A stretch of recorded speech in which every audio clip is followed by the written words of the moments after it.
Selamat pagi Bu Dini. Selamat pagi Putri Yuli. Iya, sepertinya ceria sekali. Iya, habis seneng ini. Oh gitu ya, Iya. Alhamdulillah. Bagaimana Bu pembelajaran yang Bu Dini lakukan akhir-akhir ini? Ada sih beberapa hal yang perlu saya curhatkan sih Bu. Oh gitu. Iya. Baik, ini kan kemarin saya ditugasi oleh Ibu Kepala Sekolah untuk melaksanakan supervisi. Nah, sebelum kita masuk ke kelas untuk observasi, sebaiknya kita mendiskusikan dulu ya Bu ya. Oke, Jadi kita melaksanakan tujuan percakapan awal kita. Oke. Baik, bisa disampaikan Bu untuk rancangan pelaksanaan pembelajaran yang akan disampaikan nantinya tentang apa Bu tujuan pembelajarannya? Oh iya. Untuk tujuan pembelajarannya tadi sudah saya tuliskan ya Bu di di RPP saya. Baik. Dari tujuan pembelajaran saya nih. Jadi saya ingin melakukan pembelajaran dengan melalui model window shopping. Oke, menarik ya window shopping. Window shopping. Kelihatannya enak gitu loh ya. Kemudian ini tujuannya adalah untuk anak-anak untuk menjelaskan perkembangan teknologi transportasi di era globalisasi karena tadi saya di kelas 12. Oh begitu.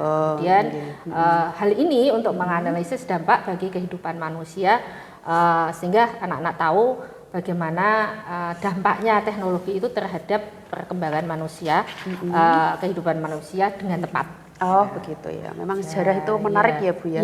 Transportasi aja itu ada sejarahnya, perkembangan sejarahnya. Baik. Nah, ini untuk penilaian sikap, jadi itu bermanfaat juga di dalam menumbuhkan sikap. Sikap bagi siswa saya untuk bertanggung jawab, kerjasama, aktif sebagai manusia gitu, sebagai orang yang baik nanti. Itu tujuan pembelajaran saya. Berarti ya jadi selain penilaian pengetahuan, nanti Bu Dini juga akan menilai sikapnya ya Bu ya, kerjasama, kemudian tanggung jawab dan keaktifannya. Oke, baik. Kemudian area pengembangan yang hendak dicapai apa Bu Dini? Area pengembangan yang ingin saya kembangkan itu ke pembelajaran berdiferensiasi. Pembelajaran berdiferensiasi. Jadi dengan window shopping itu saya ingin ada pembelajaran berdiferensiasi, baik itu diferensiasi konten, diferensiasi produk maupun proses. Dan satu lagi mungkin. Apalagi Bu? Ini saya pengen nih ya, kelas saya meriah deh ya. Meriah. Jadi saya ingin ada pembelajaran yang menumbuhkan keceriaan di dalam kelas.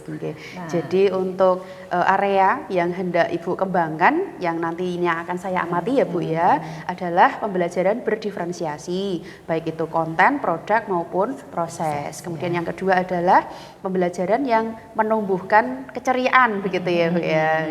Jadi anak-anak bahagia gitu. Oh begitu, well-being terjaga. Kemudian mohon izin, nanti saya juga akan mencatat segala kegiatan yang saya amati berkaitan dengan dua hal tersebut selama pembelajaran di kelas. Begitu ya Bu ya, mohon izin. Kemudian akan kita laksanakan kapan Bu untuk supervisinya? Besok bisa ya Bu? Besok baik. Besok jam berapa Bu? Jam ke-3-4. Baik, jam ke-3-4 di kelas mana? Di kelas 12 IPS 1 ya. IPS 1. Baik. Besok kita ketemu di kelas 12 IPS 1 jam ke-3-4. Terima kasih Bu Dini. Sampai jumpa lagi besok. Semoga sehat selalu. Terima kasih.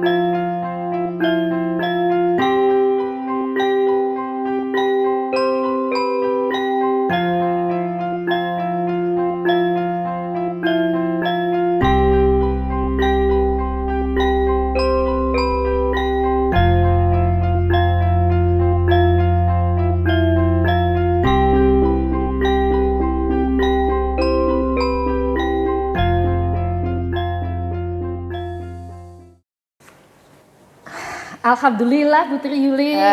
Alhamdulillah. Monggo silahkan Bu Dini. Iya, Tadi saya ngomong-ngomong lagi nih. Oke, Penasaran nih. Tadi pembelajarannya di kelas asik juga ya Bu ya. Di kelas 12 IPS 1. Bagaimana perasaan Bu Dini setelah melakukan pembelajaran tadi? Alhamdulillah saya lega banget. Memang kalau di kelas itu saya selalu bersemangat. Gitu IPS ya, 1 Bu, ya? itu hidup gitu ya. Oh gitu. Jadi karena muridnya mungkin beragam di situ dengan kemampuan beragam, sifat yang beragam. Saya senang kalau di IPS 1. Oke, alhamdulillah. Kemudian bagaimana Ibu menilai performa Ibu tadi di kelas, khususnya berkaitan dengan pembelajaran berdiferensiasi? Kalau pembelajaran berdiferensiasi sih, tadi saya pikir ada semuanya, ada yang konten, proses, produk, saya sudah lakukan sesuai dengan RPP yang sudah saya tulis sih. Itu yang komponen pertama, tapi saya nggak tahu ya Bu, kalau pengamatan jenengan tadi sudah tepat atau belum gitu. Kemudian yang ini yang menumbuhkan keceriaan. Mungkin performance saya itu ya naik turun lah. Gitu ya Bu ya. Yang jelas ada anak yang masih merengut, ada anak yang masih itu gelisah ya itu saya kok belum bisa ya maksimal ini nanti saya minta apa masukan dari Baik. Kalau menurut Bu Dini sendiri yang belum maksimal tadi, kalau di angka 1 sampai 10 gitu, kira-kira angka berapa Bu Dini? Saya masih menilai itu masih di angka 6,5 deh ya. 6,5. Pakai setengah. Oke, 6,5 pakai setengah ya. Alasannya apa Bu? Gimana ya? Karena di jam-jam itu kan mungkin kalau mereka sudah sarapan itu sarapannya udah habis atau mungkin juga ice breaking saya dan apa ya karena di kelas itu kan tadi ada apa kerja kelompok begitu sehingga ada yang mungkin agak marah dengan temannya itu pengelolaannya agak susah ya saya. Oke, baik berkaitan dengan kerjasama ya Bu ya. Kemarin kan Bu Dini menyampaikan bahwa untuk penilaian sikap itu juga ada kerjasama, kemudian keaktifan dan tanggung jawab. Nah berkaitan dengan ini kerja kelompok, kemudian ada yang agak marahan begitu. Kira-kira apa Bu pengaruhnya terhadap penilaian nantinya?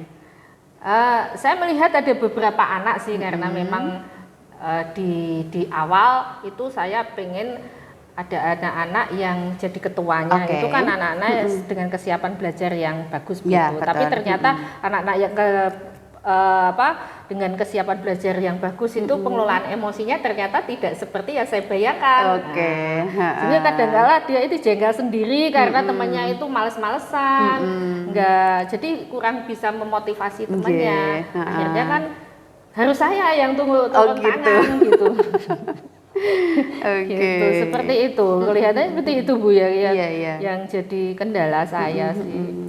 Berarti untuk kerja kelompok tadi ada beberapa anak menurut Bu Dini yang sebagai ketua harapan Bu Dini itu sudah kesiapan belajarnya bagus, tapi ternyata pengelolaan emosinya masih kurang gitu ya. Itu menjadi PR bagi kita ya. PR itu. Baik Bu Dini, jadi menurut Bu Dini seperti itu. Boleh saya menyampaikan pengamatan saya Bu? Oke, saya tunggu ini.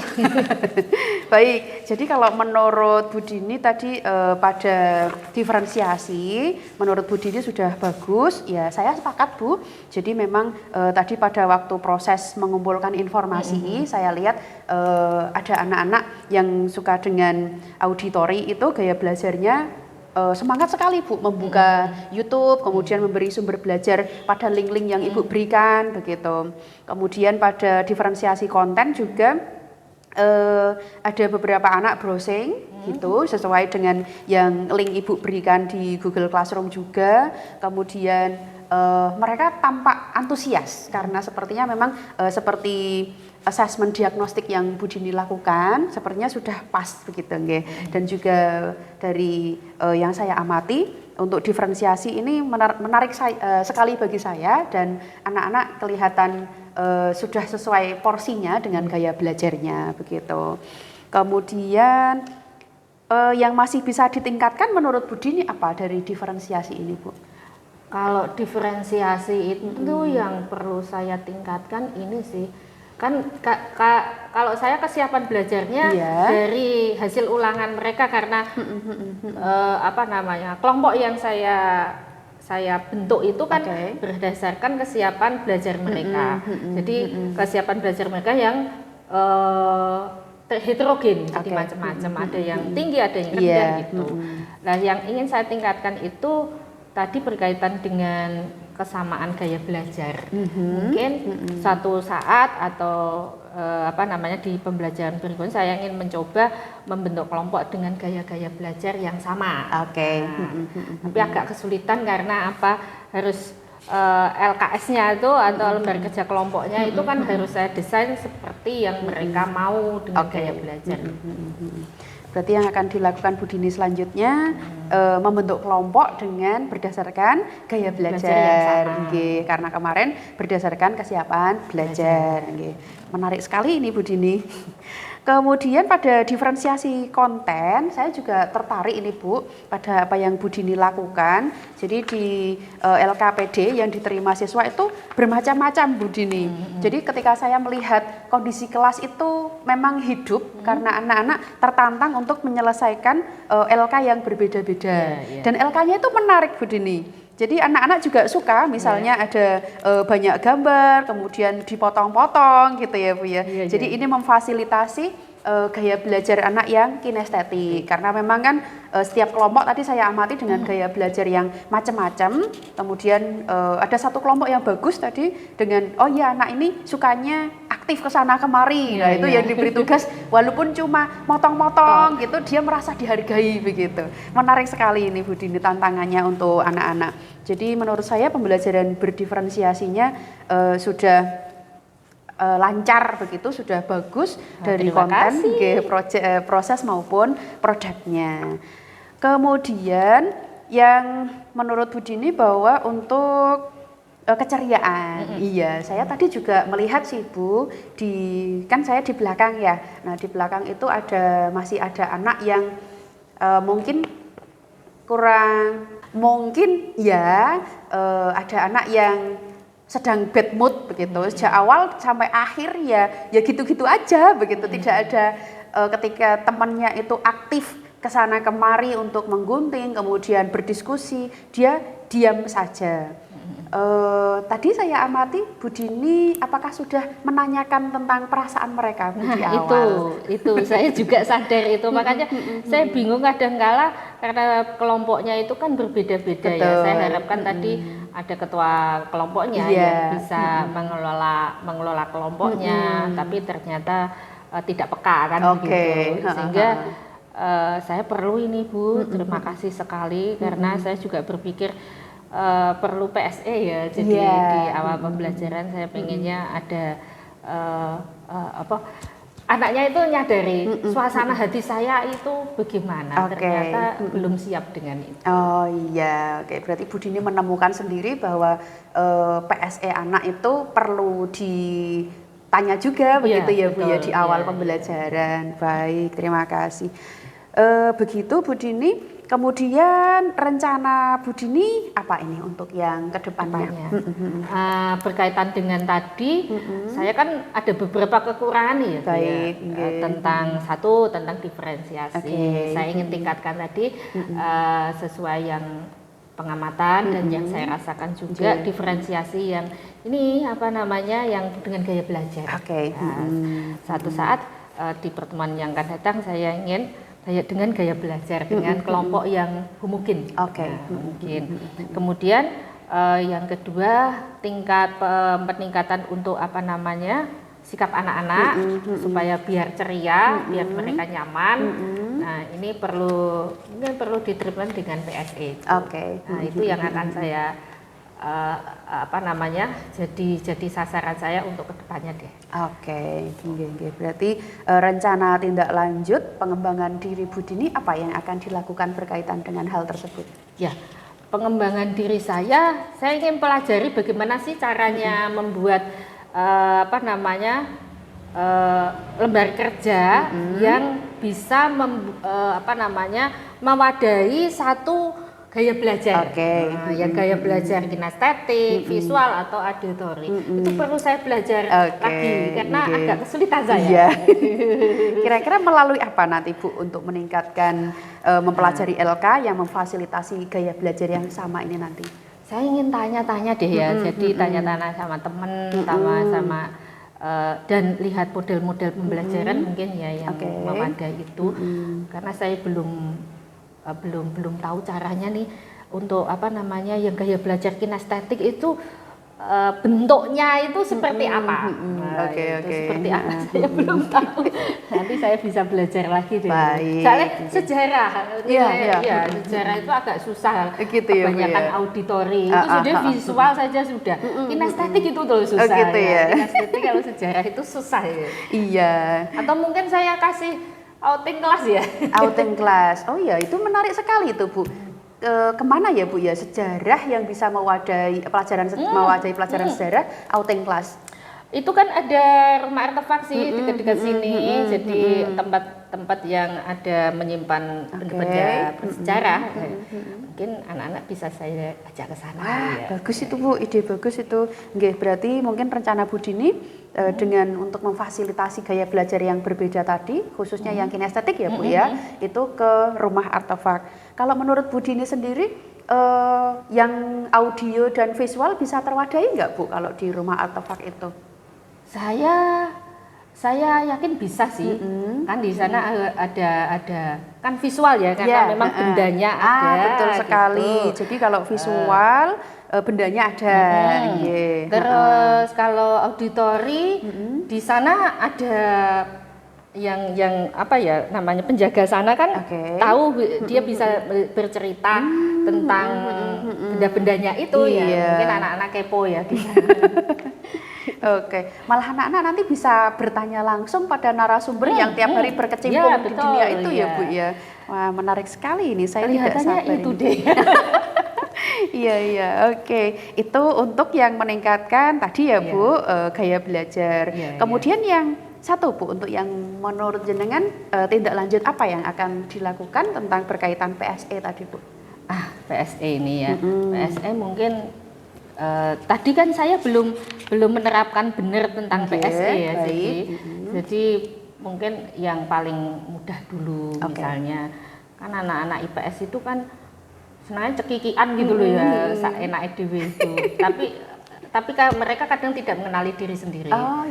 Perasaan apa hari ini yang akan yang dia rasakan itu kadang dia blank. Makanya kelihatannya saya mulai dari situ deh. Mulai dari situ. Kemudian untuk meningkatkan ini apa yang akan Bu Dini lakukan? Saya mungkin harus lihat dulu referensinya. Juga lihat dulu suasana kelas dulu. Tapi itu di jam-jam pertama sampai jam terakhir itu sama saja sih ya. Gitu ya. Apa itu? Lihatannya itu sih. Iya. Baik, berarti rencana Bu Dini ke depan berkaitan dengan PSE adalah mencari referensi gitu ya Bu ya. Juga pengalaman dari teman ya. Iya, pengalaman dari teman, kemudian melihat suasana kelas seperti apa sebelum menerapkan pembelajaran gitu ya. Baik. Saya tidak sabar ini Bu untuk menunggu hasil tindak lanjut ini. Iya, semangat saja saya. Baik Bu Dini, jadi begitulah supervisi yang sudah kita lakukan. Saya harap Bu Dini bisa mendapatkan insight baru dari proses supervisi ini. Jadi di sini saya tidak bermaksud untuk menghakimi ini Bu Dini seharusnya gini-gini, tidak. Tapi tadi Bu Dini sudah menemukan sendiri ya Bu ya, pengembangan diri apa yang kira-kira bisa dilaksanakan selanjutnya. Begitu. Terima kasih Bu Dini atas waktunya. Terima kasih juga loh ya, saya di coaching. Semoga kita bisa bertemu lagi di supervisi ke depannya dengan hasil yang lebih baik dari Oke, hari oke. ini. Semoga Begitu bisa Bu ya Dini. saya. Ya, pasti bisa. Oke. Dengan semangat Bu Dini yang luar biasa, anak-anak juga tadi saya lihat sudah ada perasaan nyaman menggunakan beberapa teknik PSE yang dilakukan Bu Dini. Saya yakin bisa. Gitu. Oke. Terima kasih Bu Dini. Sampai Sama-sama, jumpa Bu lagi. Triki. Iya, saya Iya. mohon bantuannya ya. Siap. Iya, terima kasih. Assalamualaikum. Waalaikumsalam.